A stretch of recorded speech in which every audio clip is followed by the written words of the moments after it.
please stop making brownies from a box? No! I'm sorry, but it's easy. And I'm stupid.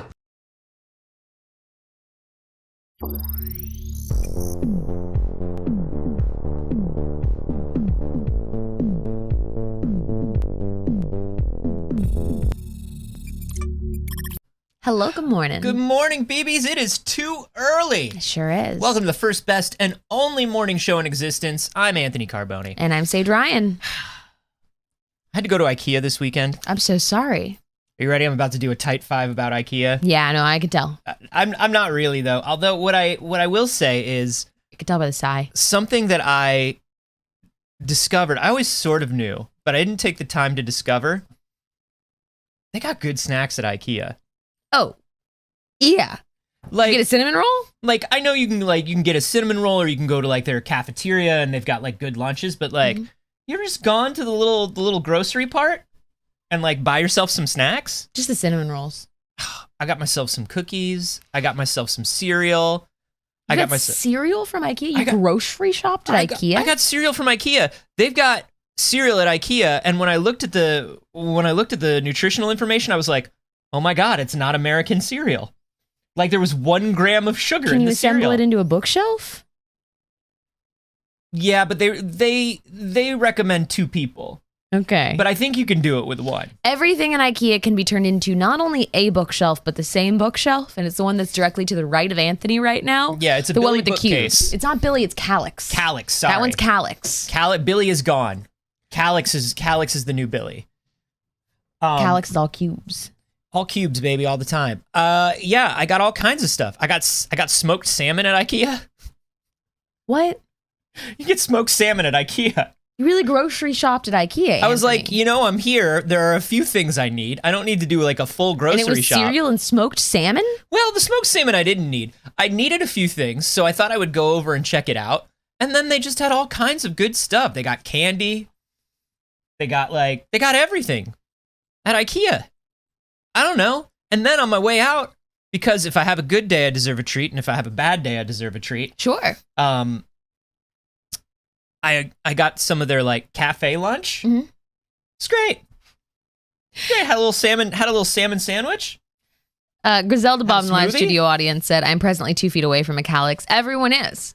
Listen, at any point in time, you could be close to as many as 13 Calyxes. You know, there's been a debate going around. I'm sure you've seen, Anthony. Doors or wheels?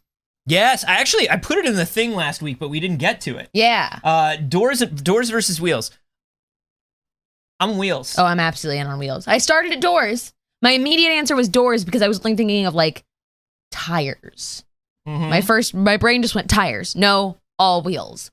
Anyways. It's Calyx. It's Calyx. It's Calyx. Is the point. Yeah. It's Calyx.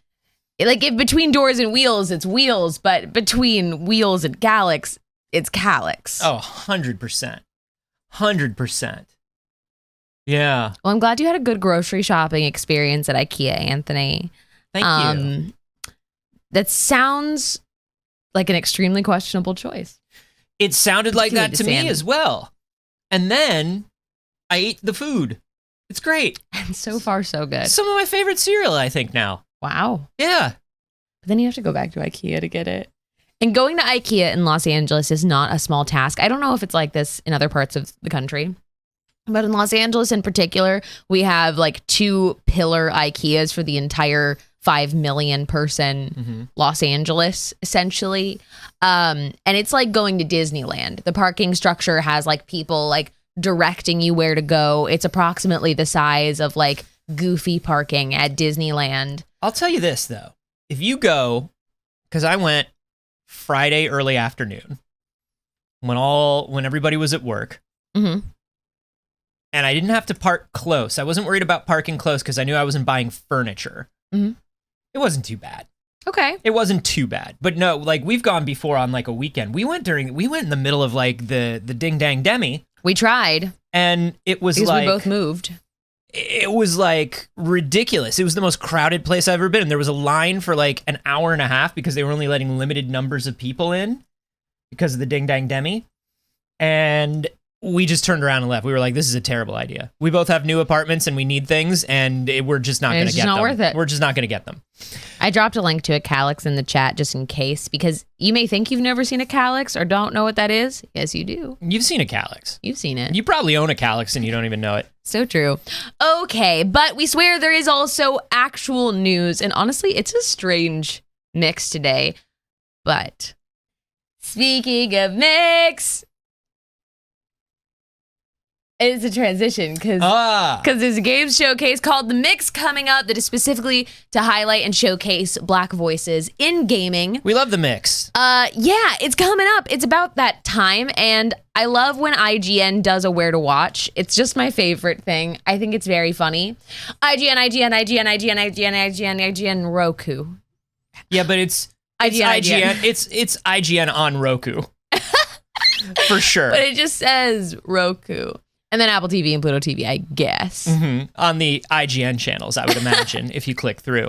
But of course, the mix, the Media Indie Exchange, usually takes place at the IGN office, which makes sense because it's GDC. This is their little off-site showcase. It's lovely. When I lived in SF, I used to go to it every year. And they always show off really wonderful things. So this is tomorrow at 10 a.m. Pacific. On IGN or IGN or IGN or IGN. Yeah. Or IGN. Yeah, check it out on IGN or IGN. But it will be live at 10 a.m. Pacific. We will, of course, talk about it on Wednesday, and we will catch you up on all of the fun and exciting things that happened at it. But if you want to be able to catch it live, I'm very excited about it. You know what they got at that mix? What? You know what they got at that mix that everybody's been waiting for? It's that Cow the Kangaroo. It's that Cow the Kangaroo remake that we've all been talking about. Right. I mean, we did talk about it. We talked about it. We did actually talk about it. It's that Cow the Kangaroo remake. Roommate. It's the roommate of Cow. It's the roommate that is also remaking Cow the Kangaroo. It's a remake. We all remember Cow the Kangaroo. All of us remember Cow the Kangaroo, and all of us were waiting for this remake. All of us remember getting Cow the Kangaroo under the Christmas tree. We're all looking at it and seeing Spyro. No, that's a combination of Spyro and Crash Bandicoot. No, that's Cow the Kangaroo. Look at that spin. The way he spins to smash the boxes. No, that's legally distinct. Literally Crash Bandicoot. It's legally distinct from Crash Bandicoot in a number of ways. First of all, does Crash Bandicoot wear gloves? He could. But he doesn't. There's no reason he couldn't. And look, that bad guy, that's that's definitely a unique bad guy. This is Cow the Kangaroo. We all remember Cow the Kangaroo. I will say, though, they're highlighting a bunch of games. It is a showcase, and I'm sure there will be a bunch of really wonderful things at it. They're going to be showing off Serial Killers, Axolotl, which is one that we've been actually looking for. Serial Cleaners is one of the games that I've been looking forward to very much. Yeah, it looks really good. Time on Frog Island, SOPA, Void Train, Have a Nice Death. They've got a lot going on. But, I mean, obviously, we're all there for Cow the Kangaroo. Cow the Kangaroo is back, baby! So, go to IGN or IGN for the mix and the Black Voices in Gaming Showcase tomorrow at 10 a.m. We don't have a show, so... We don't have a show, and we didn't create Cow the Kangaroo. So you can be there. And we didn't remake Cow the Kangaroo. And then you can come back here on Wednesday, and we'll talk about everything that we liked and we saw. Mostly Cow the Kangaroo. Anthony, how's Elden Ring going? I wouldn't know because I'm playing Tunic. Here's the problem with video games, Saige. Too many of them come out? Too many of them come out too close to one another. I did finally get to play a little bit of Horizon Forbidden West. Exactly as Guerrilla Games intended. Streaming from my PS5 to a 5-inch screen on a handheld device in the bathtub in standard definition. Amazing. Which is exactly how they wanted us to play this amazing technical achievement, which is Horizon Forbidden West. It's Horizon. It looks great, especially on a 5-inch screen. But Tunic sort of took over the Elden Ring space in my head. Which is so funny. I love that, and it speaks very much to the type of player you are. But it's also like, that's a sentence no one's ever said before, because typically those just do not cross over. Let me tell you, they crossed over, and baby, that adorable little fox in his magical little world full of secrets and mystery really took over for Elden Ring. But the nice thing about Elden Ring is like every Souls game, once people are done playing it, they're just gonna replay it and replay it and replay it. I'm never late for a From Software game. You know what I mean? Right. But I do want to jump back into it a little later on this week. I feel as though Tunic is not as long as I think it is. Okay. And so I might be back on Elden Ring by this weekend. Have you dipped your toes in yet? Your little toesies? I sure haven't. Not into anything. I cry into editing software through my days. Like competitively, like as a speedrun, or slowly? Okay. Sadly. So you just take your time with it. You're having fun. You're having fun with the misery. Yeah, I'd say it's more of a hobby for me. That's cool. That's cool. And that's all I've done for approximately 2 weeks. Love that for you. I haven't left this dark cave of a studio to do anything. So, anyways, then I wouldn't have the issue that you're inevitably going to run into of, we know there's wall smashes, we know there's secret breakaway walls, but did you see this? Somebody posted it on Reddit, them hitting a wall. Oh, finding the breakaway walls is utterly ridiculous. Oh, but wait. Not only is it like, okay, figure out which one it is to hit. Anthony, it took 50 hits. Oh, you got to power it up, huh? Anthony, 50 hits. That's so From Software. That's like the most old school video game. We don't know what game design is yet or how to make things fair. That's amazing.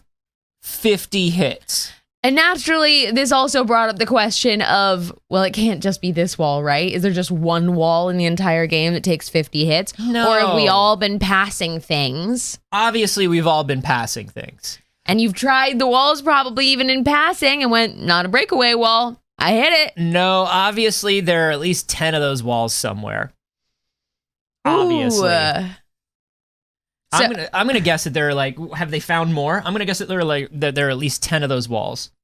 There's another similar fake wall located nearby that has been found. But I don't think there is by any means all of them been found yet. Here's the problem, is now everybody's gonna leave a message that's gonna say, try hitting wall. And they're gonna think they're so hilarious. They're gonna leave a message next to every wall that says "try hitting wall," so that someone has to sit there and try 50 times before they realize that it's not real. Yeah, try hitting wall. Nasty. You can leave little messages for people. Yeah, that's like a whole thing in the From Software games. You leave a little message. Cute. Yeah, very cute. And people use them to troll more than anything else. Oh, that's less cute. It's less cute. Now, you can set it so if you have a lot of friends playing, you mostly see your friends' messages. Okay. But that doesn't really help me because all my friends think that the trolling is also hilarious because it's part of the game now. It's baked into the culture of it, you know? So now it's like, you just put something on a cliff, you put a message next to a cliff. One of the most famous messages you'll see in any Souls game is try jumping. And people just put it everywhere. It's like, try jumping. Right. It's like, maybe there's a hidden platform down there. 9 times out of 10, there isn't. That's part of the fun of Dark Souls. So right now, they actually don't know if it's like a bug or not, or if this is an intentional move from FromSoft. It hasn't been patched out yet. It's absolutely intentional. You think? Yeah, but they might patch it out if people go, this is ridiculous. Because that's how From Software does things. They'll be like, this is a game thing that we put in. It's a mechanic. And then everybody will go, that's not a mechanic. You're monsters. And From Software will go, oh. Oops. Sorry, we used to make accounting software. And we still sort of make games like we do. We just like counting to 50. We just love it. There's nothing we love more than adding. It's in our DNA as an accounting software firm. There's a bunch of other information. Apparently, some of the door displays have 9,999 hit points, which would make it seem like it's supposed to be unbreakable because there are other things in the game that have been set to have that, but it is breakable. So I think that's very funny. Try jumping. Try hitting wall.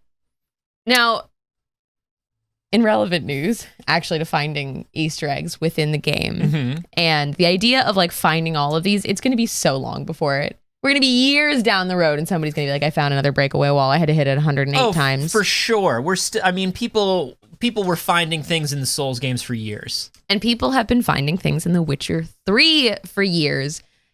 And after 7 years. Finding hotties, hoping they'll smooch. Also true. What seems like one of the final Easter eggs in The Witcher 3 has been found. Oh. So it's actually a very interesting story point, and I find it so interesting that this hadn't come up yet. Hold on, none of my images are showing. Hello? Hello, may I have a picture, please? One picture, please. Okay. User X Latalis, could be saying that wrong, on Twitter, shared a playthrough that they were doing where they found this Easter egg. Oh my God. It's like a big fucking deal. No, I remember this. So Vivian,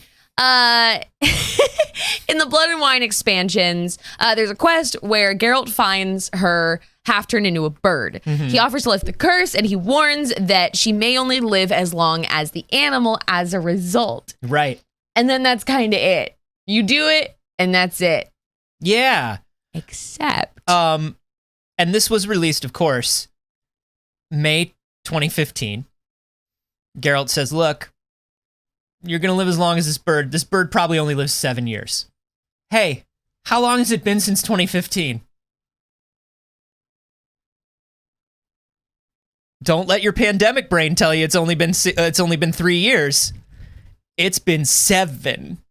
So what happens, Saige? So, she accepts, departs, and later can be found by Skellige by meditating for 7 years, more than 2,500 days, or by using console commands to speed up in-game time.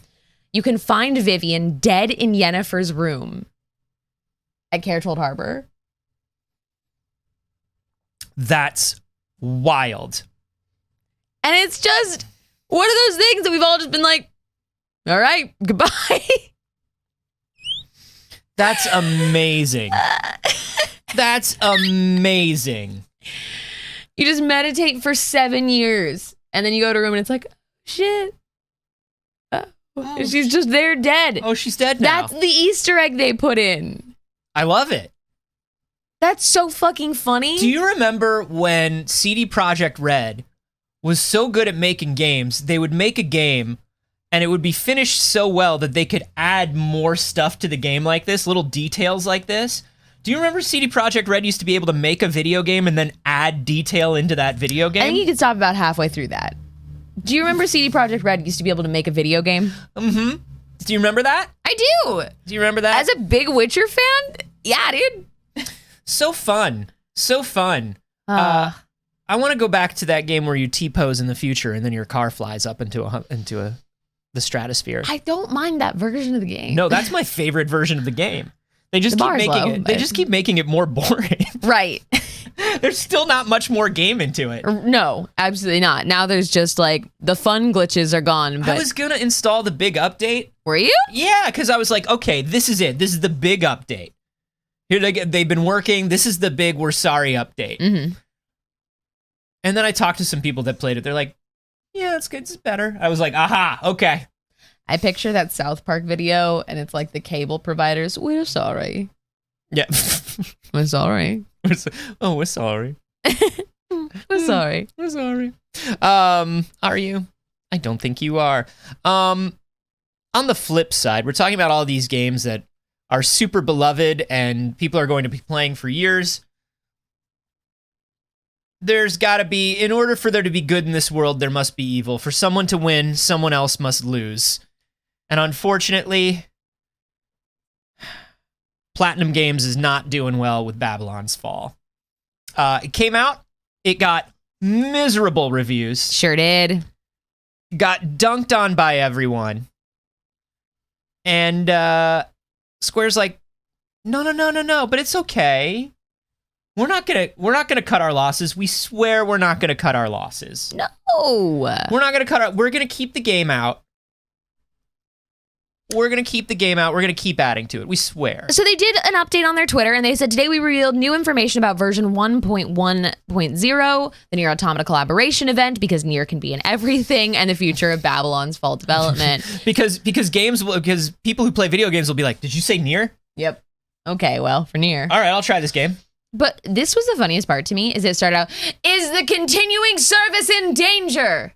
No, there are no plans to reduce the scale of development on Babylon's Fall. Content up to the end of Season 2 is now practically complete. Practically complete. What a strange way to phrase that. It's almost there. And we have started work on Season 3 and beyond. We will continue to provide new content for the game and make improvements based on player feedback. We're doing it, Jerry. Striving to keep existing players all for to attract newcomers. Okay, it sounds like maybe you just want to. It sounds like maybe you want to call it off. We would like to thank all the Sentinels, all 4 of you, already enjoying the world of Babylon's Fall, as we look forward to welcoming more of you into the future. Do you want to call this quits? Do you not want to be in this anymore? This seems so passive aggressive. Well, we look forward to some of you actually playing our fucking game eventually. I don't know. Look, we love the people that are playing, and we're looking forward to maybe attracting some people. Hopefully, some people that want to play. Look, I feel like Square said, I just feel like people don't want to play games anymore. You know, here's the thing. Square did not really promote this game very much. We talked about this last week, and it was really I think it was really sort of an experiment for them. I think they were just kind of poking, seeing what it would be like to do a free to play, and you know, they're like, well, we've got the online game that prints all the money, right? Let's see what a free to play looks like for us. And poor Platinum, who makes some of the best action games in the history of ever, just always has to make games like this to pay their freaking rent, and it is such a bummer. Some people in the chat were saying, I've never even heard of this. Were they even marketing this? No, they weren't. They had a completely online game as a service by Platinum, and they were not marketing it. And you have to wonder why. And it's probably because it doesn't appeal to Platinum fans very much. No. The gameplay does not appeal to Platinum fans. It doesn't appeal to Square fans. It sounds like Platinum was told to make something halfway in between Platinum and Square, which sounds like nothing. It sounds like this message meant it didn't end up appealing to anyone. Yeah. Choked in the middle of my sentence. It sounds like it was made, they were told to make a small game as an experiment on time and under budget, and we'll add to it as it goes if people enjoy it. And they didn't factor out for what if people didn't. Yeah, they weren't like, well, what if we just launched it better and then more people will enjoy it? And then they were like, no, we know how these free to play games work. You put out a game, it's bad, 10 years later, very popular, printing money. All you have to do is... It's worked for us every time. All you have to do is it's worked for us. Don't worry. Don't ask us about other Final Fantasies that were online. Only this one. This one worked. How is it doing, you might wonder? Well... Nice. Well, that's on all of Steam, so... Worldwide. So... The problem is... all of these companies that are jumping into games as a service, they go, and then 10 years later, money. Not to do 2 South Park references in one day, but it's a little underpants gnomes of them. It's a little step 1, steal the underpants. Step 3, profit. Yeah. Question mark. Where you have to run the game for 10 years and people have to like it. Right. Like, people are like, oh, you just run the game for a decade, and a decade later it's entrenched and people have grown up playing it. It's like, people forget that World of Warcraft came out good. That's why people played it. Step 1 is make a good game. Step 1 is make the good game. Oh, boy. And they missed that part. They scrolled too far on the screen and they missed step 1. It's a bummer for Platinum more than anything. All Platinum wants to do is make kick-ass games. And they can do it. Just let them do it. Anyway. In a game that I am pretty excited about, Vampire the Masquerade Swansong got a new trailer. And this one was a little more, it showed a little more gameplay. Now this is the little one more that's story. this is the one that's more of like an adventure game type thing, right? Yeah, it seems like from the gameplay, it's got a lot of stealth elements to it. You're sneaking around doing vampire shit. Okay. And let's watch the trailer together. Also, in my recommended videos there, it wants me to start over the 8-hour-long video I watched. And I'm like, guys, What 8-hour video? Quentin's The End of Victorious. Oh God, yeah. It keeps recommending that to me, and I was like, number one, I didn't watch that much. I didn't watch Victorious, and number two, that's a long video, my guy. Most of the people who are watching this did not watch Victorious or didn't watch much of it. I saw very little of it at the time. Anyway, there's Nick Kroll as a vampire. There's Nick Kroll. Hey, I did not know that they were dropping the What We Do in the Shadows DLC immediately for this. That's Simon. It is interesting. The game looks a little dated. I will say that. In like animation style and the way that it moves. It definitely has that like What about me and the way that I move? right on trend. Yeah, baby. 2022. But you know what I mean? Like this does have like a slightly like earlier 2000s kind of. Yeah, this is like early PS4, Yeah. late PS3 looking. Yeah, I'm going to say late PS3 looking a little bit.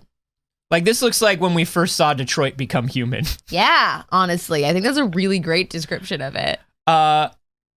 So yeah, this one, I remember seeing the early trailer for this one. And I think it's very interesting. This is more, we were talking about all the vampire games that are coming out. Yeah. We were talking about how like the one that was doing super well was the multiplayer shooter. And it was like, well, that's only doing well because it's a multiplayer shooter. Mhm. It's not doing well because it's a vampire game. And it didn't do well for very long. I love the like gold flecks on his yeah. chest, though. But this Oh my looks God. more like a lot of the things that we're waiting for in Bloodlines, Mhm. right? Like, I want to do sneaky vampire stuff. I want to have dramatic vampire conversations. Yeah, there's definitely magical abilities at hand that are like you're able to manipulate through. I can get past the PS3 aesthetic. Yeah, that's totally fine. I can get past that for sure. I don't mind it at all. I do think that I always think that if you're going to make a game and you can't make it cutting edge, then you need to give it a good art direction, good visual style. Stylistically, yeah. This It looks looks like a choice. This looks like a little, the technology and the models are a little generic, but they are doing interesting things with like fashion style and environments. And they're doing very interesting things with environments. I also think they're doing interesting things with abilities. Mhm. The abilities are very unique, and the animations of those I think are very interesting. It's just like, you know, the people, the faces. Galeb. It's like meh. Yeah, I'll play it. Oh, I'm gonna play the You hell think out I'm of not it. gonna play it? Of course. Look, hey, you think I won't play it? Dare me to play it. I'll play it. We don't have to. I'll play it. But yeah, that's kind of what I'm looking for. It's, man, Bloodlines 2, what's going on? I know. Tell us something. Tell us anything. I feel like they're giving us this as like a little like to hold you over. you can have a little. You Like, can have a little Bloodlines as a treat. Stop asking me about Bloodlines. Have a game. It's sort of what I wanted. It is a mug and it's blue. Not That is what I want. the mug you wanted. It has water in it, but it's flat Shut up water. and I drink. want it. Shut up and drink it. Shut up.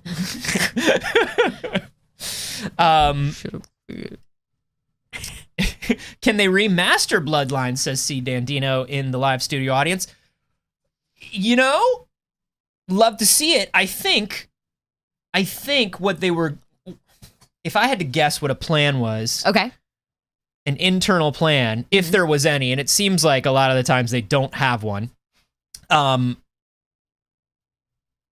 If I had to guess the internal plans for releasing a remake of Bloodlines, it would be get Bloodlines 2 out, use the Bloodlines 2 engine Mm-hmm. to remake Bloodlines.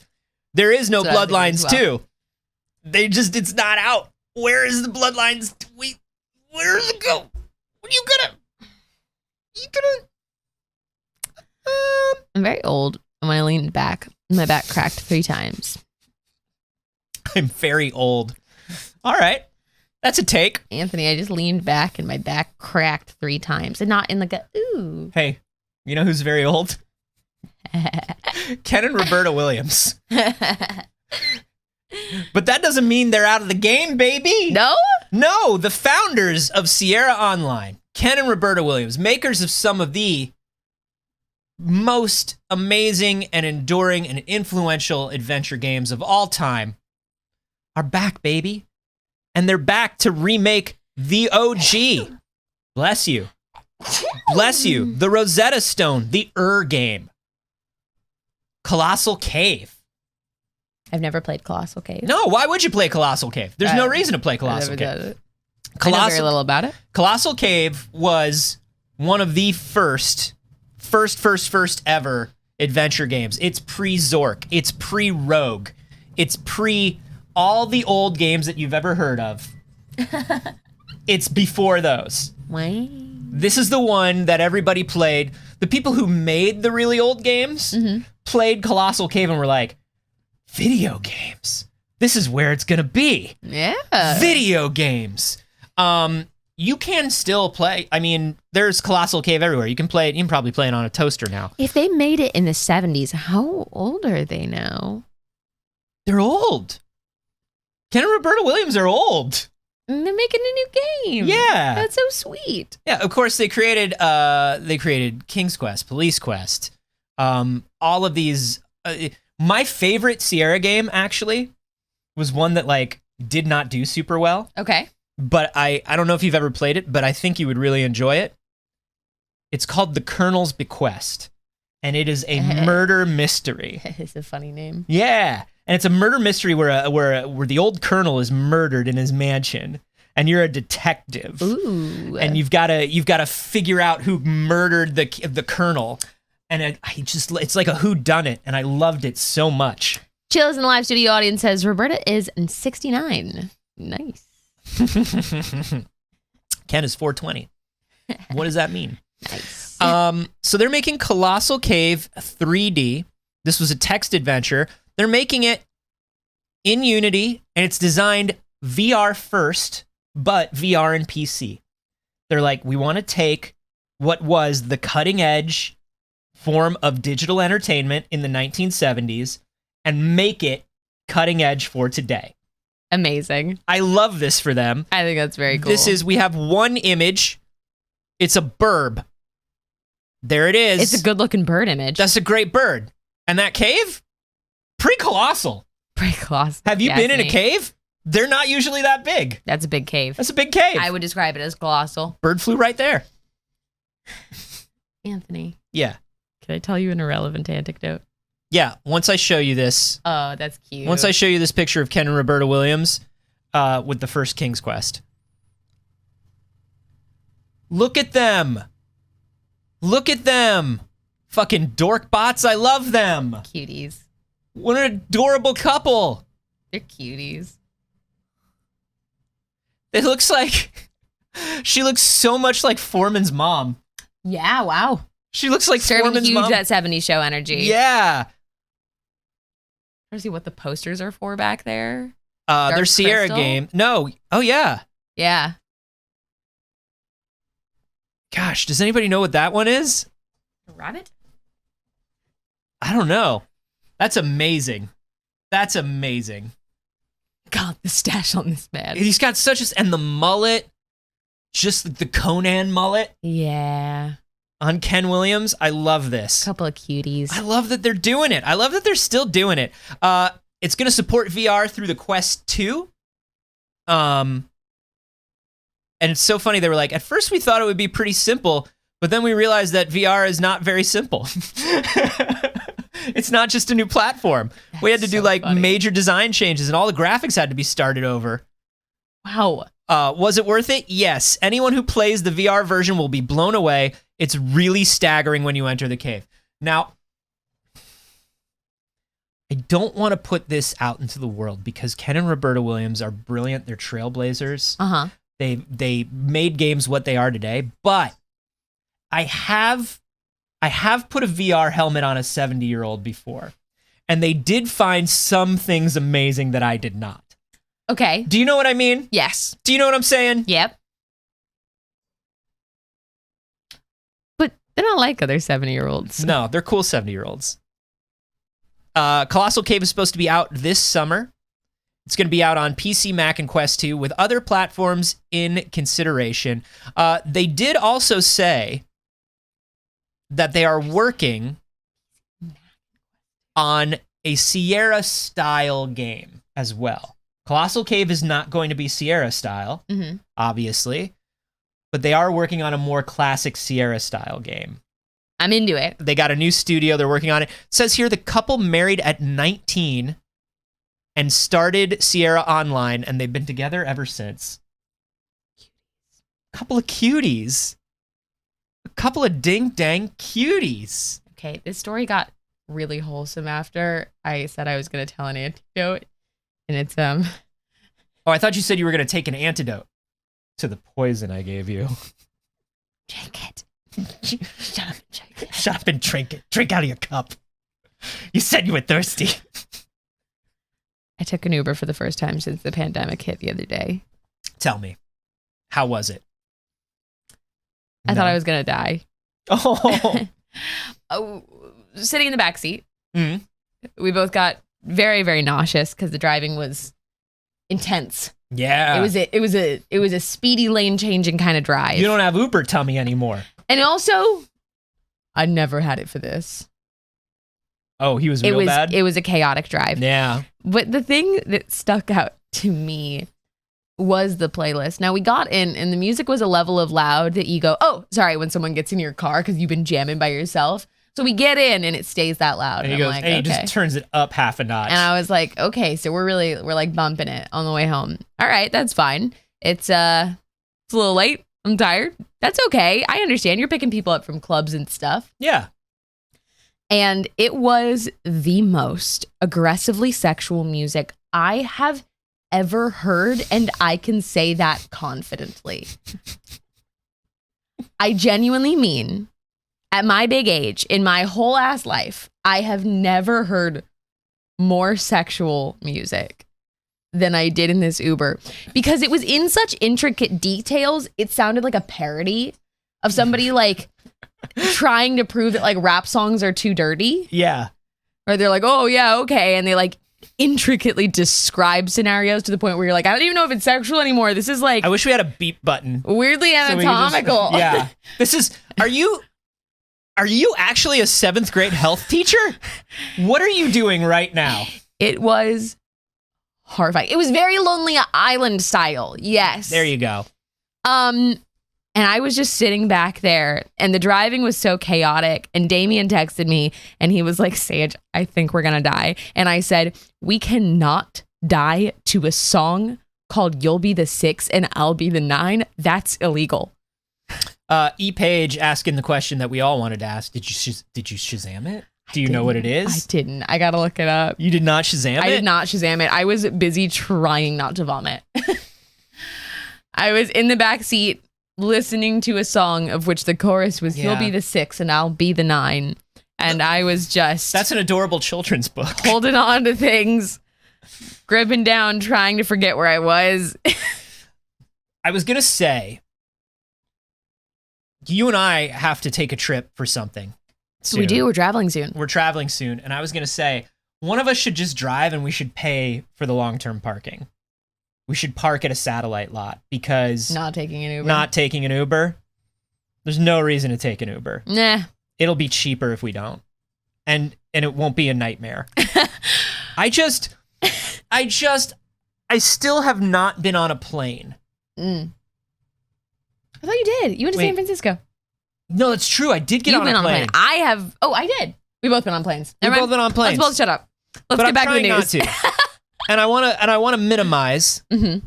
And yeah, I don't want to Uber. I don't want to Uber. Anyway, we don't have to plan that right now. Yeah, I don't want to Uber. That's all I'm saying. It feels weird. We definitely don't have to plan that right now. Hey, a good video game that's coming out in literally just a day or two. Somebody found the song. Is Ghostwire Tokyo. And the reviews are coming in, Saige. Yeah? And they are very good. GameSpot gave it an 8 out of 10.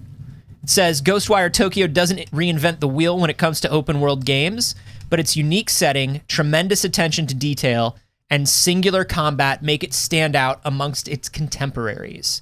Siliconera gave it a 10 out of 10, saying, after watching the credits roll, I still find myself itching to finish up every single thing in Ghostwire Tokyo. VG247 gave it a 4 out of 5. Game Informer gave it an 8 out of 10. Now, IGN gave it a 7 out of 10. I don't know why. What's up, IGN? IGN is usually very polite with their IGN reviews. usually a little stronger than most. If the moment to moment gameplay weren't such a disappointment, Ghostwire Tokyo could have truly captivated me. Merely adequate stealth and action do little to add to the fantastic setting. That's very interesting. VGC, Video Games Chronicle, says, at times it feels like the game's incredible art direction, music, and visual style deserve a game that's better mechanically. They also gave it a 3 out of 5. Interesting that people are so divided on this. Yeah. I mean, look, if the worst you can say is, it's pretty good. Yeah. I think that's nice. You've been very excited for Ghostwire. I've been very excited for this for a long time, and I see things like Game Informer, who gave them an 8 out of 10, saying, I fully suspect that some people won't be smitten with the game the way I am, and I think that's completely understandable if you don't want to forgive the game for that, but Ghostwire connects with you. I think if it connects with you, I think it will really connect with you. It's weird and unique, and that's what I'm there for. Yeah, although I will say this. When it comes to stealth mechanics, that is important. I'll say this. After playing some of the Horizon this weekend, I really am getting to the point where you can't just have the beautiful setting and the interesting characters. Like, if the game is boring, the game is boring. Yeah. Do you know what I mean? Like, I think if you have interesting characters, not just interesting looking characters. Like, interesting characters is going to make a game not boring. Well, when the characters are talking and doing things, sure. Mm-hmm. But then when you're playing the game and you're like, yeah, this is definitely just a game. You know what I mean? Like, yeah. When people are hanging out and doing stuff and talking in Horizon, I think it's great. When I am climbing the 19th wall that just has yellow lines that tell me where I can climb. Yeah.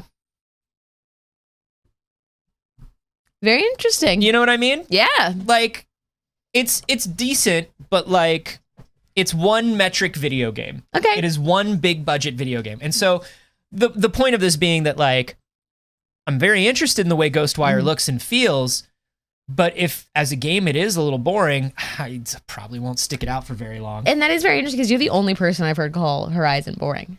Really? Yeah, everyone that's playing is fucking loving it. I think it's pretty good. I just, like, it's a lot of the same stuff over The BBs and are over. loving it too in the chat. Forbidden West. Yeah, I mean, okay if it's not for you. Look, this was the way it was when the first Horizon came out. I remember the first Horizon came out and I was like, this is beautiful. It's amazing. It's a technical achievement. It's just not your speed. I'm a little bored. All right, not your speed. And then I played Breath of the Wild and I was like, this is it. This is the open world, like, post-apocalypse. Like, this is it. And I feel kind of the same way about this. All right. It's fine. It's fine. Anthony, I want to talk a little bit of business. There is a particular company that I'm only mentioning ever in the business category because we don't talk about their games. We don't give a shit about their games. No, we don't give a shit. And that's Activision Blizzard. Yeah, we don't care. Because as always, forever, on this day and everyone going forward, fuck Blizzard. Get the fuck out of here, Blizzard. But I did like hearing this. I'm just going to show you the headline. Overwatch League doesn't have a single sponsor less than 2 months before its 5th season. Good. Yeah, that's great. I love that. As a former massive Overwatch fan, get fucked. Congratulations. Entirely fucked. And I do know that businesses are doing this from a business perspective entirely because it wouldn't look good on them. But damn. Who cares? How many times have we seen businesses even refuse to do that and still sponsor the garbage? Listen, businesses are gonna business. That's what businesses do. It's our job to put pressure on the businesses. And this means that we did. Yeah. This means everything is functioning. I mean, listen, as far as this goes, everything is functioning the way it's intended. You did fucked up shit. You won fucked up prizes. Okay? Yep. So their new season starts in 6 weeks. When the lawsuit was filed last year, they lost sponsorships like Coca-Cola, Kellogg's, and State Farm, which are like some of the biggest things, like the biggest sponsorships that exist. The biggest things in the world specifically are always sponsored by Coca-Cola and State Farm. Yeah. Why is it always State Farm? Like NBA. Exactly. like Jake from State Farm, an NBA, my favorite NBA character. Yeah. Somebody is asking, Flannel Fries is asking, not even local restaurants? No, not even Overwatch's dad, who is an accountant, would buy an ad at the back of Overwatch. Comcast has also been a massive sponsor, and even they're not sponsoring. Whoa, when the creators of G4 won't touch your fucking Overwatch league. And they have an Overwatch League team. That means it's toxic. They own the Philly Fusion. Uh-huh. And they're even like, no. Imagine right now in the world, Kellogg's, the shittiest company that's doing the killing of the people. Yeah. Who are on the picket lines and all that. Imagine Kellogg's being like, that shit we don't too touch toxic. that. No, that's too toxic. I mean, look, Daddy Big Boy at Comcast, his son owns that team. Big Boy owns Comcast? Big Boy's little boy owns. Andre 3000 owns Comcast? Yeah. Big Boy's little boy owns that team. Interesting. Dude, Comcast, I mean, Kellogg's saying like this shit is just a little too gross for us is so funny. So good. It is so good. That's so good. Comcast is just like, that seems like a little hot for us to step into. Really? I heard people are dying on your assembly lines. Yeah. We're only treating them gross from a capitalist point of view. Y'all, speaking of capitalism. Yeah, fuck Overwatch. Moving on to more capitalism. Would you like a graphics card? Would you like there to be access to graphics cards? All anybody wants is a graphics card. Truthfully. I've had people texting me that are just like, yo, you don't have a hookup for graphics cards, do you? And I'm just like, no. Sure Nobody. don't. That's like calling me up and being like, hey man, do you have a hookup for diamonds or an invisibility cloak? No, I don't. I have no one I know is a magical wizard who can give me an invisibility cloak. There are no video cards anywhere. When you say diamonds, I only think of Ella. I know, me too. Yeah, do you got a ray gun? Hey, anybody got a dragon that can fly me to school? Anybody? No. Also, Zella's in the live studio audience said, PC games want one thing, and it's disgusting. 10 out of 10. Come over. My parents are out of town. Look, NVIDIA's like, well, hey, we hear you. We'll keep making more cards. We're going to make some more you cards. Said you wanted more cards. You want a card? We got a card. We're gonna They misunderstood though. When we said we wanted more cards, we meant we wanted them to produce more cards. Mm-hmm. And they thought we meant keep making new cards. Right. And we just want and here's the real monkey's paw of the situation. It's not just a new card. It's a $4,000 card. The price for the NVIDIA RTX 3090 Ti leaked, and it is $4,000. So this is from an unnamed Canadian retailer, For what? And that is US dollars though. For who? For who? Genuinely. For who is this? Who's gonna buy a $4,000 video card? I couldn't say. Who's gonna do? The ILM already has video cards. Mandalorian is good. They're making the Mandalorian. They have all the video cards they need. They're good. Who's gonna buy a $4,000 video card? Do you know anybody who would buy a $4,000? I can think of one person. I actually could. We're thinking of the same person. So the listing is from an unnamed Canadian retailer, and they listed a few of them. Originally, it was listed in Canadian dollars. The number that we gave you is translated over to US dollars. And fucking damn. They range from $3,680 to $4,143. The 3090 Ti is expected to have 10,752 CUDA cores and 24 gigs of memory. The memory clock speed is 21 gigabits per second. That's up 2 gigabits from the original 3090, and nearly 8 times the number of shader teraflops as the 3090. That sounds so made up. It's just whenever somebody says teraflops, I'm like, that's not real. It's so made Oh up. no, it's got more flops and fidgets. It sounds like somebody in like a television show that's like, hold on, I have to hack into the mainframe. I have to get past. They have too many teraflops. Oh no, did you try upping the quardaddles? Turns a mystery dial. It's going to be, of course, the most powerful GPU on the market. Blah, blah, blah. Like, it's an impressive card. It's twice as What do I need to do? Yeah, it's twice as expensive as the 3090, which I already don't have a 3090. What would I do with a 3090? Once again, I'm not making the Mandalorian. Correct. Currently, the 3090's retail price is $1,500.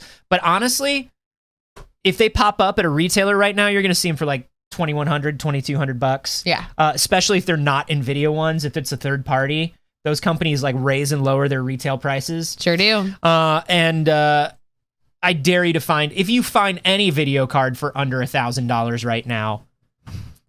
Incredible. And it's not even going to be a good one. No.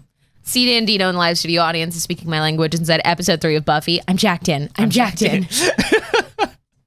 I always think of the movie Hackers where they tell somebody to double the RAM. Yep. Double the RAM. I'm trying. All right, try as hard as you. Do you need a screwdriver? It looks like you're just typing. That's not how that works at all. What do you mean? How many teraflops do you think you need? Ooh, nearly 8 times the number. Because this is 40. This is 40 teraflops. I could probably get by with like 5 or 6, maybe teraflops. I live alone. Oh yeah. So I probably don't need more than that. Yeah. Like a Costco number of teraflops wouldn't make any sense for you. I go in and they say 40 teraflops. I'm like, that's going to go bad before I can use it. Right. Who are these for? Video games aren't even... The video game I play the most is about a tiny little fox and it takes up 10 polygons. And it's the best video game that's out right now. And what is all these flops for? It drives me nuts that during a time when there is still supply chain shortages, they're really going to say, well, we know that what you're looking for is more like $600, $700 cards. Mm-hmm. But we're going to release a $4,000 one and see how many of you buy it because we bet it's all of you. The not gouging but gouging that all companies are doing right now. Yeah, legally distinct gouging. It's totally different from gouging. That's not Mickey Mouse. That's Mikey Mouse. It's different. We're not gouging, we're flopping. That's Insane said that one time in Smallville when Lana hacked 700 mega gigs of Luthor Corp data. Mega gigs of Luthor Corp data. Not terabytes. Mega gigs. They didn't do a single Google search. I'm sorry, you mean a megatera search. Hey, speaking of Mikey Mouse. Hey, Mikey Mouse. There's a lot going on. With the Disney Corporation. Yeah, look. The new Bob took over for the old Bob. Mm-hmm. And the new Bob said some shit.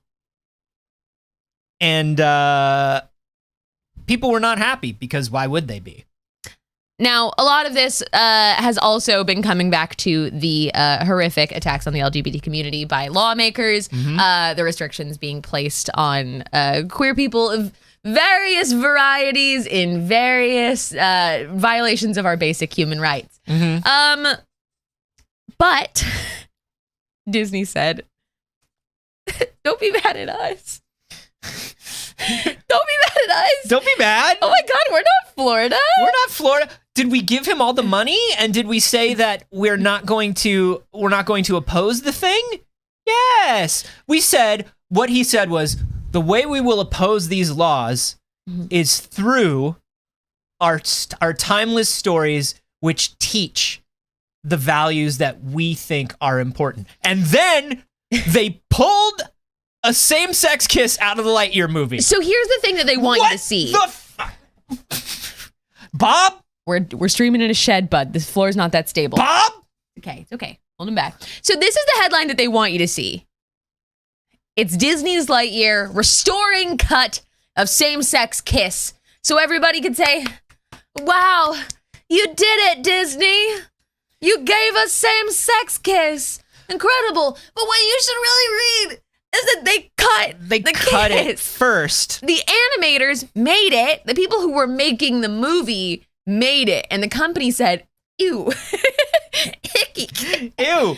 Too lady to a kiss? Ew. Oh, that's not. And let me tell you something. When a movie or a game or anything has two women kiss, even that is a very calculated thing. Right? Even that is a very calculated thing. Two women are allowed to kiss in markets in Asia where two men cannot kiss. Right? Two women are allowed to kiss in America where straight dudes find that kind of hot. They fetishize our sexuality. Yeah. So this is after a statement by Pixar employees alleging that there had been ongoing censorship across multiple movies. This was an open letter that was sent to executives and out to the public saying, hey, we're trying to make fucking movies here. They said, we at Pixar have personally witnessed beautiful stories full of diverse characters come back from Disney corporate reviews, shaved down to crumbs of what they once were. Even if creating LGBTQIA plus content was the answer for fixing the discriminatory legislation in the world, we are being barred from creating it. So Bob says, hey, did we support the legislators that made this law? Yes. Did we give them the money they needed to win? Yes. Does that mean we support the law? No. We're making stories that show that we don't support the law, except our executives will it's our policy to let you know that you shouldn't make stories that go against this law. Because maybe bigots won't come see Lightyear. What I find really funny is them looking at the real queer community and oppressing us and going, but we'll let them kiss in the movie. In the movie, they can kiss, and that makes us good. Here you go, as a treat. As a treat, you can have a same-sex kiss, but in reality, not in my streets. Several, not just Pixar, but several other departments within Disney have very publicly come out against this policy. Of course, Marvel made a statement. Lucasfilm made a statement. A lot of people are like, yo, dog, this is not it. This is not it. And because of exactly what Pixar is saying here, it's like, not only are you not putting your money where your mouth is, you're not putting your mouth where your mouth is. And you're not letting us put our mouth where we want to put our mouth. Somebody let them put their mouths where their mouths go. So yeah, it's a weird one. And man, Bob Iger was interviewed about it recently. He was like, yeah, it's a bad look. Bob Iger was just like, that's just extremely not cool. And like, say whatever you want about Bob Iger, who was a businessman. But like Bob Iger was like, yeah, that's not a great look, dude. Don't do that. That's like when Kellogg's looked at Overwatch. You know what I mean? like Kellogg's looks at Overwatch and is like, yo, I did some shit, but they are doing some shit. I'm not touching that. Woof. So, you know, hey, Disney, hey, Bob, get your house in order, Bob. Here's what I will say. As somebody who occasionally works under your roof, please get your house in order. Please. It was really meaningful that Marvel and Star Wars put out statements. That was really nice. Because, like, obviously going against Big Daddy Disney is probably a very, internally politically difficult move. Yeah. As to massive parts of Disney. So like when I saw those statements, I had feelings. Yeah, it was nice. It was nice to see. It means something to me. And it's something where it's like, look, we don't simp for corporations. No. But it is important to remember that corporations are not just this one monolithic thing. They appear like a monolithic thing from the outside. Mm-hmm. And they are dangerous because they appear as and act as a monolithic thing. Mm-hmm. There are people who are within that corporation. The people that care. That don't agree, that are trying to get these things done. And it's always nice to see when groups of them come out and are able to say, like, no, we don't like what's going on in here. You know, Blizzard has daily walkouts. Mm-hmm. And I don't want anybody to think that we're forgetting about that. The problem is, like, we support those daily walkouts. We support the people. I have friends that currently work at Blizzard. I have friends at Blizzard. I have friends that are in leadership positions at Blizzard that are just like, I just walk out every day. That's what I do. Nothing gets done and nothing will get done. We just walk out every day. And it puts pressure on me as a leader because I've got somebody above me who's like, why is nothing getting done? And I'm like, fuck you, we're walking out again. Yeah. I've learned that HR can just look you in the eyes and say, well, if it's a problem, what if you didn't work here? What if you tried somewhere else to work? If misogyny is an issue for you, is this the job for you? Remember that HR does not support you. They're to protect the company. They protect the resources of the company. So when we say, you know, we understand that corporations are not just like giant faceless whatever, but you got to treat them that way because that's how they act and that's how they spend their money and that's how they affect society. You can still feel things for the people that are trapped in there. Yeah, absolutely. Continuing on a little Disney Star Wars news. Disney Star Wars news. Absolutely wild casting news for The Mandalorian season 3. Christopher Lloyd. Back to the Future's Christopher Lloyd is joining the cast of Mandalorian season 3. We have no idea who he's going to be. We don't know how big of a part it is in the season. He's getting, listen, they just bought Fox. I think he's Doc Brown. I think this is it. I think this is how the multiverse comes together. Doc Brown lands in front of Din Djarin and goes, Grogu, we got to do something. We got to go back to the future. And Grogu jumps in and they fly to the Marvel universe. And this is how it all comes together. And Patton Oswalt was right. It's going to be very interesting. We know that it's a guest star and not like a series regular role, but also guest stars can span across multiple episodes and be a bigger involvement in the season. Or maybe he's just going to pop on by. Maybe he's just going to pop in. They got the dark saber, Marty.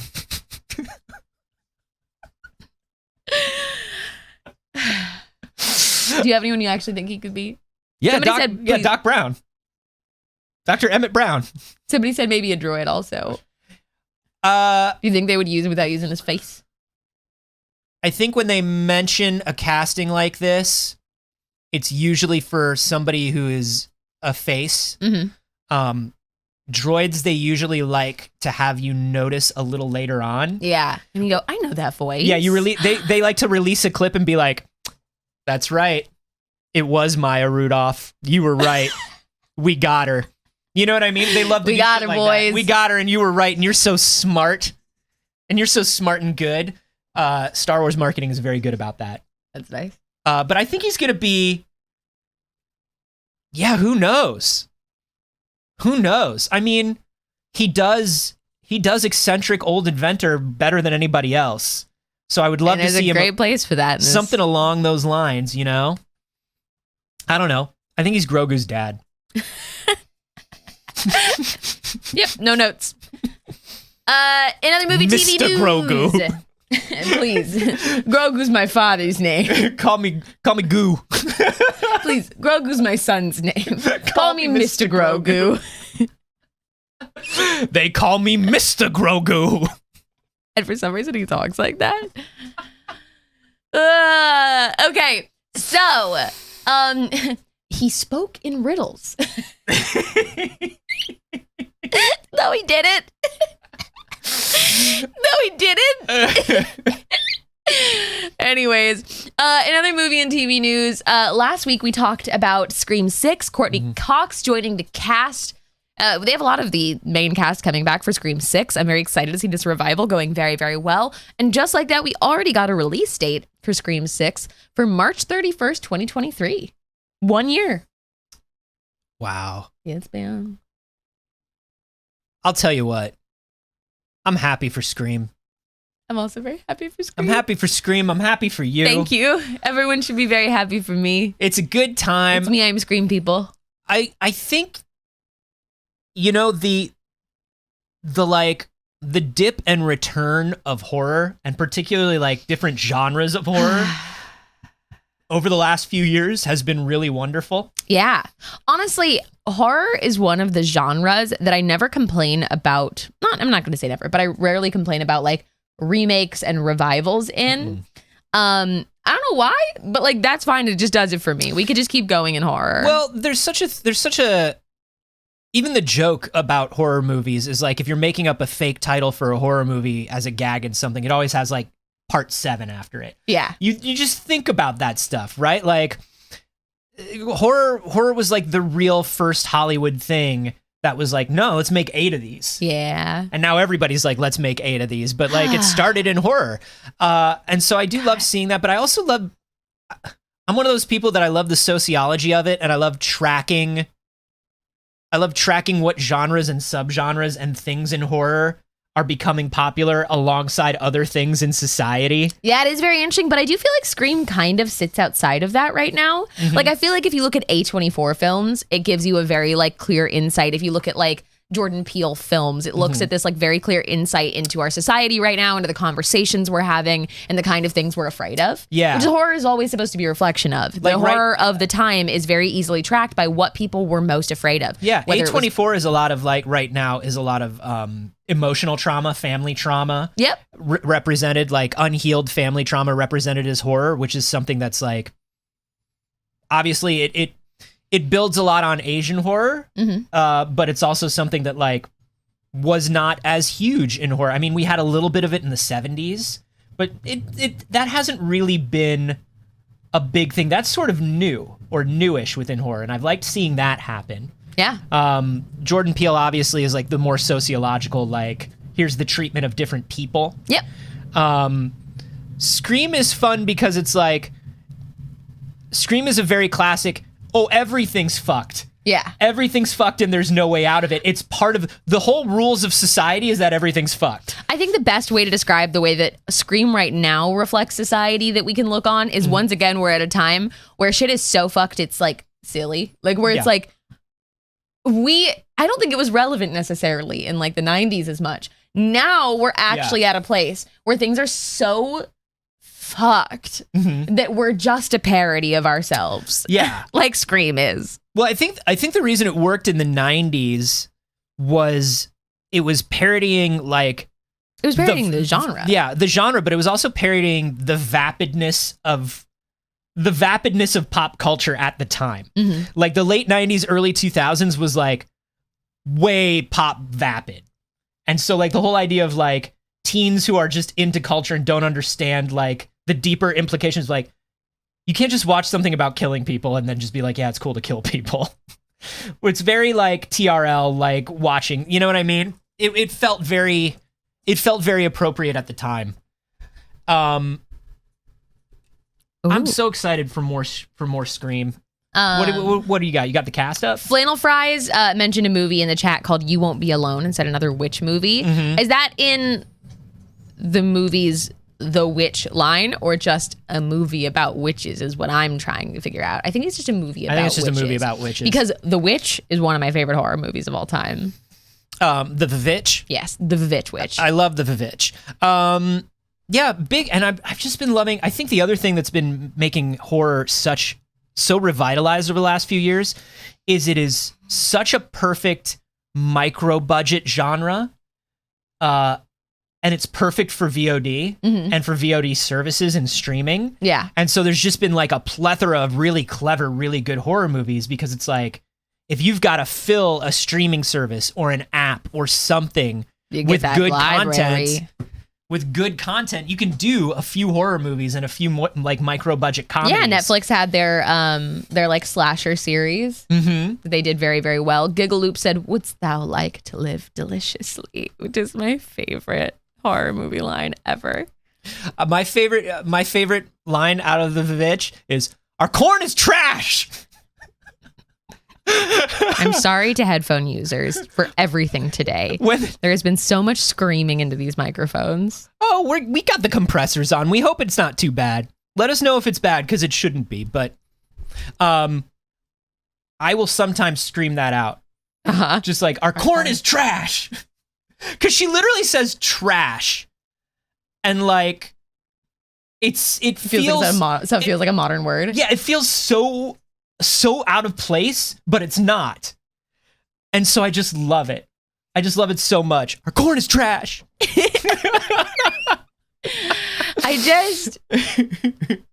I love a movie. I love all movies that end in saying, yeah, fuck it, I'll be the bad guy. Yeah, okay. All right. It's probably better this way. And it is. And it is. And it is. And it is. Okay. Hey, speaking of Netflix announcing things, you like Tekken? Yes, some. Yeah, that's kind of the way I was thinking about it. Do I like Tekken? I think I like Tekken a normal amount. I like Tekken a normal. What's a normal amount to like Tekken, do you think, on a scale of 1 to 10? Like, you've played some Tekken. I've played Tekken. That's it. I was there when Tekken. Yeah. What is it? What is the amount of time? I've teched. I don't regularly Tekken, but I've Tekkened. Yeah. I wouldn't, I don't wake up in the morning and go like, boy, I can't wait to Tekken today. I'm not thinking about Tekken on a day-to-day basis. I think a normal amount would probably just be right in the middle, like a 5. And I think I'm probably not at a 5. I'm probably at a 4. Like I don't dislike Tekken, but you'd have to mention Tekken for me to go like, oh yeah, Tekken. Like, I don't really think about Tekken. I don't think about Tekken. I don't think I've ever actively thought about Tekken. Anyway, all this to say, if you do like Tekken, buy a $4,000 video card and emulate the original Tekken at 10K. No, if you do like Tekken, Netflix has a Tekken anime coming out. Tekken Bloodline. All right. All about the Kazama family. Honestly, I think that this actually makes sense. Even though Tekken isn't one of those things that I feel like pop culturally people are like day-to-day thinking and talking about, fighting games have these really like rich stories to them, and Tekken has one that like the game isn't really about. Like, the game's about, but these characters that have origin stories, and I feel like we see that a lot in fighting games where you don't get to see a lot of the story. That wasn't bad 3D. And like, I think fighting games are perfect anime material. Yeah. This is actually the way they're moving back and forth between the 2D and the 3D is not very jarring, actually. No, I think this is very cool. It looks very good. It's a good trailer. Huh. Tekken. This was actually very intriguing to me as someone who doesn't think about Tekken. Is the good bear in it? Can I play as the good bear? What about the giant? What about the dinosaur? Can you watch as the good bear? What about the dinosaur with the big head? Can I be the big head dinosaur? Is Tiger Man in it? There's a tiger. Where's Tiger Man? This actually looks really good. Something about that guy just looks like Dr. Robotnik to me. Yeah. He's always kind of looked that way. Yeah, I've never been able to like take him seriously as a villain. Just because he's very silly looking. I want the leopard head. There he is. And that's pretty cool. There's leopard head. Yeah, it looks great. I mean, when they said Tekken Netflix anime, I was like, whatever. And then I watched it and I was like, more than I thought I'd be. I wasn't against it. Here's the thing that popped into my head during this. Of course, we love a Castlevania, but there's not much going on with Castlevania. Right. And Netflix was like, what's something that everybody remembers, but there's not a lot going on with it that we can license and make something pretty high quality with? Let's do Castlevania. This looks like they're trying to do the same thing. Yeah. Nobody's really thinking much about Tekken right now. Let's make some good Tekken. I mean, they're good at that. I'll watch some Tekken. Anthony. Yes. Paul Dano. Yo. Paul Dano. Paul Dano pops up in the Zoe Kravitz SNL episode in the weirdest the weirdest cameo, the most Paul Dano cameo. Incredible. It's so Paul good. Damio. He is so good at understanding that people think he's an odd duck, even though Okay. he's probably not. You know what I mean? Probably a normal dude. But he's very good at being like, you think I'm weird. Mm-hmm. Let's go. I'm going to do weird. What's going on with Paul Dano? In a sentence I never expected to read, a new Riddler Year 1 comic is coming out, Oh. and it's going to be written by Paul Dano.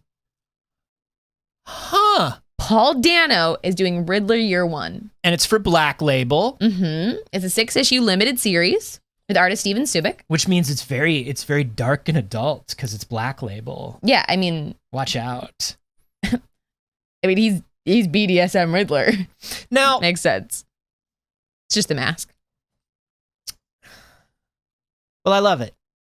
It's so weird. I love This is very interesting. I guess I don't know enough personally about Paul Dano to know like what this pairing really means, what his experience in this is. Now, there was that quote that was being taken out of context where it said Paul Dano couldn't sleep because he was so scared of himself as the Riddler. That was taken out of context. That's not what Paul Dano said. It was a very funny headline. Oh, like it was the funniest thing It's I've read good. in a long time of I was so spooky I could not sleep Paul Dano. thinking of how scary I am. Paul Dano saw himself in a mirror, and now we have 6 more weeks of winter. What that context actually was in the full interview was just their long days on set. It's exhausting. It's emotionally exhausting. Most nights I didn't sleep while filming, which is very different than I'm just so spooky. I'm so spooky. I'm really just such a little spooky guy that I would get home and I'd go, me. Oh no. Oh no, me. I'm not seeing anything about him having written before, but that doesn't mean he can't. Oh, he co-wrote and directed that movie Wildlife in 2018, that Jake Gyllenhaal movie. Yeah, so he's done some writing.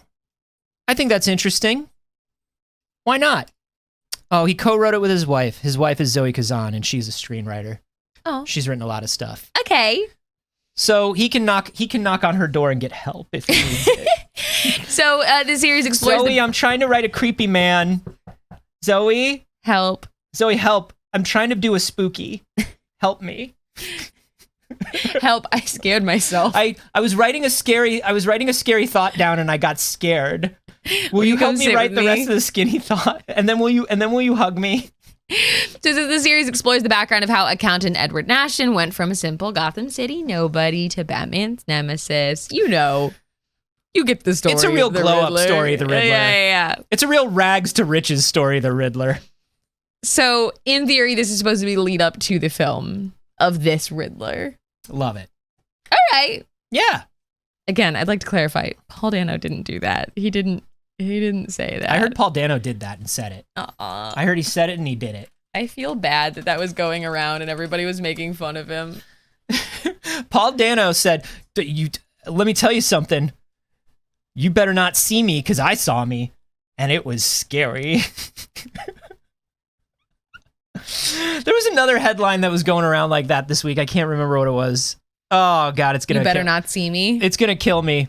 No, something where somebody was like completely misquoted. Who do you think you are? I am. Jesse PB in the live studio audience. Paul Dano's writing baby shoes. Zoe, I can't finish. Zoe, how do you fit baby shoes? You got anything? All right, everybody. That is all the news that we have time for this morning. Thank you so much for joining us. If it's your first time here, hello and welcome in. We're so glad you've decided to join us today. I hope that you followed the channel because we do this show every Monday, Wednesday, and Friday at 8 a.m. Pacific. And that's not even all we got. We got other shows too. On Friday nights, you can find us together for our D&D 5e adventure, which is just 7 friends sitting and fucking around with no real goal in mind, called Field Save. That is right here on this channel at 7 p.m. On Tuesday, you can find the very first episode, the series premiere of Bane's Break, which is very exciting. This is the first time we've actually been able to say I think that I've been able to say the date out loud.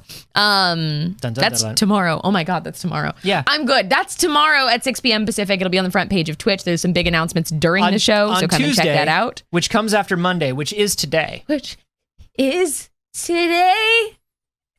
And so it's tomorrow at 6 p.m. Pacific, and I think it's going to be very good. I hope you'll come and hang out with us. Let's go through and thank everybody that supported us on the show today. And a reminder, there's so many ways. You can follow, you can join the Discord, it's free. You can tweet about the show and tell someone you're watching it, or just tell a friend in your real life. That helps us a lot. We do this independently, entirely. That donation goal running right there is our sugar breakfast goal. This is how we eat. This is just the only money that we essentially take home. This is after fees and taxes. Some of the only money I make all month. So thank you for everybody who donates. And then of course, if you subscribe, or you join the Patreon, or you do any of those other things, that all goes to fund the overall network. So we can do things on Tuesdays, which is the day after Monday, which is today. Saige, when you're not here, or bugging out about the fact that tomorrow is Tuesday, what you doing? You can find me everywhere on the internet at Not Saige. I stream on my channel Tuesdays, Wednesdays, and Saturdays. You can find me on Smosh Games, on the D&D channel, and most importantly here on Pixel Circus. What about you, Anthony? Oh, thanks for asking. Yeah, I'm here, obviously. And if anybody asks you, particularly from law enforcement, I'm here every Monday, Wednesday, and Friday from 8 to 9:30. And I always have been. Okay? If law enforcement asks you, don't tell them where I am. Okay? But listen, if they just, that's where I am. All right? Also, I have a science comedy podcast with Jeff Kanata called We Have Concerns. It's very good. You should listen to it. It's literally award-winning. Can you believe it? Won awards. Wow. And of course, you can find me everywhere on the internet at Carboni, except for here on Twitch, where I am at Anthony Carboni. Twitch, you cowards, it's mine. Give it back to me. It's mostly a Tunic channel. Come watch us play Tunic. Cool. It's going to be great. All right, y'all. We just had an anonymous tip for $15. Thank you very much. That's very kind of you. Also, THL Katrina, thank you for the resub for 13 months. That's a Prime sub. That takes a little money out of Amazon's pocket. We like that. Also, Pixel Circus year. Pixel Circus year. So is V Squared 30. Also resub for 13 months. That's two. It's two pickles celebrating a pickleversary. Pals. Kaylin Roar with the cheer. Thank you very much. King Sassafras with the 420 tip. Blaze it. Martini's a 4-2 at 6. Thank you for gifting 2 subs. 54 Aqua Snakes with the 17 months, saying 17 months of great shows. Well, we try. I think everyone does a good job. I can name 2 times we didn't do great. I have notes, mostly for us. Move on. Nightcrawler 666 with the Prime sub for 8 months. Jay Swedler with the Prime sub for 5 months. That's a good chunk of time, you two. I think you might like us. Dweeb's Law with the gift sub. Thank you so much. Velsant with the resub for 5 months. Thunder Cabbage 1 with the resub for 18 months. That's a lot of months. That's just about from the beginning, I think. Kurt Thulu with the 14-month sub, saying that's at least one of all the months. That's true. That's so true. Davey Dave Boy with the 12 months, saying it's always too early. Baby, you know it. Anonymous tip for $10. Thank you so much. Thanks, everybody. So cool of you. It's so cool. We're very glad you're here. Thank you for starting your morning with us. And we'll see you very soon. Bye, BBs.